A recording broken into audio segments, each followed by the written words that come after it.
Now, if you haven't seen the movie Sicario, I don't know what you're doing with your life. It's one of the one of the best movies that's come out in the past few years. And this video, I'm going to be talking about themes from the movie, but the movie is the theme, so it's essentially spoilers. I would really recommend you go and book a couple of hours to go watch that excellent film, then come back to this video. So I'm going to assume that you've all seen it, that you understand the themes, the organizations, and I can just jump into this without wasting too much time introducing all the concepts.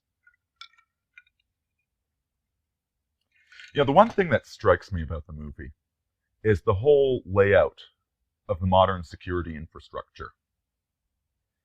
You know, if you think medieval times, you think stone walls and iron bars. Whereas this modern world, it's all about glass walls and chain link fences. Floodlights, night vision technology, accounting, spying on people, tracking people. It's more than ever this game of chess where you just align all the forces against whatever your target is. But the question, and the question being posed, being asked by Sicario, is under what circumstances, for what reasons do we align all these forces?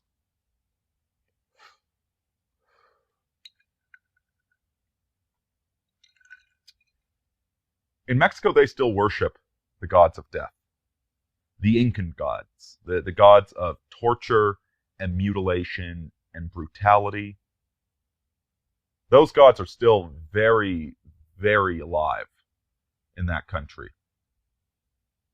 And while the gods of Africa are pretty dark and horrific, the Aztec gods are just so much more organized, not psychopathic in their brutality.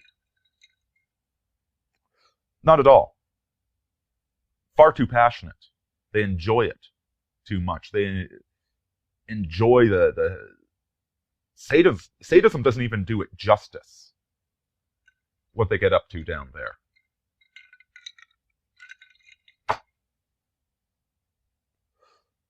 And so this is what the Americans, the CIA and Sicario are going up against. But what are the CIA? Well, they're what god do they follow? It's the god Leviathan, the god of order.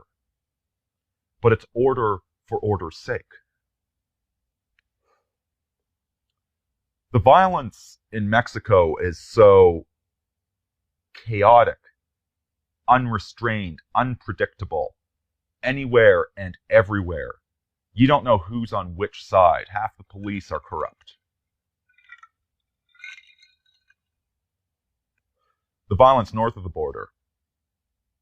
Chain link fences, glass windows, conference rooms, and control points. But why control points? Control points for the sake of control points. One of the things that really stands out from the visuals in Sicario, that is really communicated very well, is how America is being turned into an open-air prison. You know, you have those really cold shots where the helicopter's going above all the housing divisions, you know, laid out like a prison complex with the eye in the sky like a panopticon.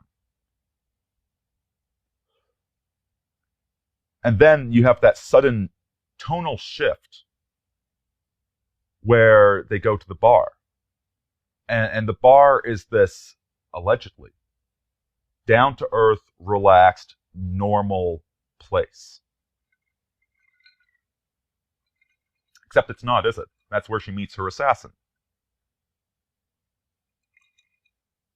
And there's just as many eyes on the bar as there are flying through the sky over suburbia.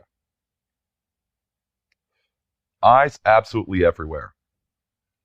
The bar is where you go to vent it out. Vegas is where you go to pretend that you're free for a little while it's also one of the most monitored cities in the world.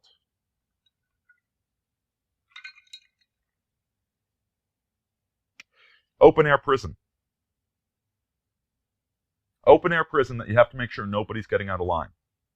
Just tight controls. Not tight, sorry, specific controls.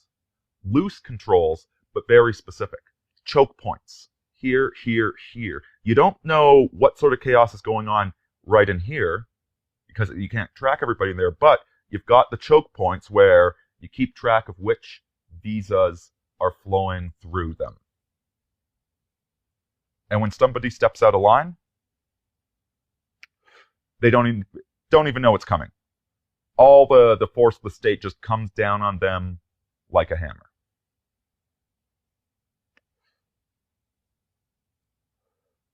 So you've got order fighting death, the gods of order and death in this movie.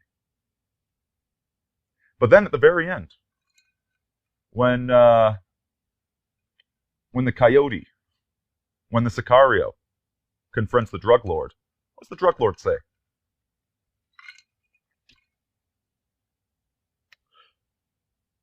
It wasn't personal. And where do you think we learned these methods? We learned them from the Americans. Now, this is not completely true. The Americans didn't invent the Aztec gods of death. But they did introduce these systems of organized, orderly violence being applied in Mexico to maintain the cartels.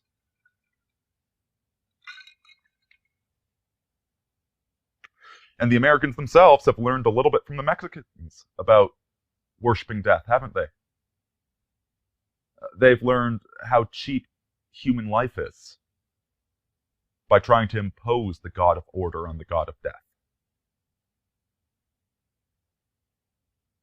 And now all of this, especially with the Trump presidency, this brings up the god of chaos. Kek.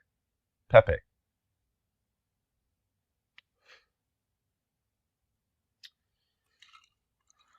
The god of order is fallen to this god of chaos right now. Question is the god of death also going to fall?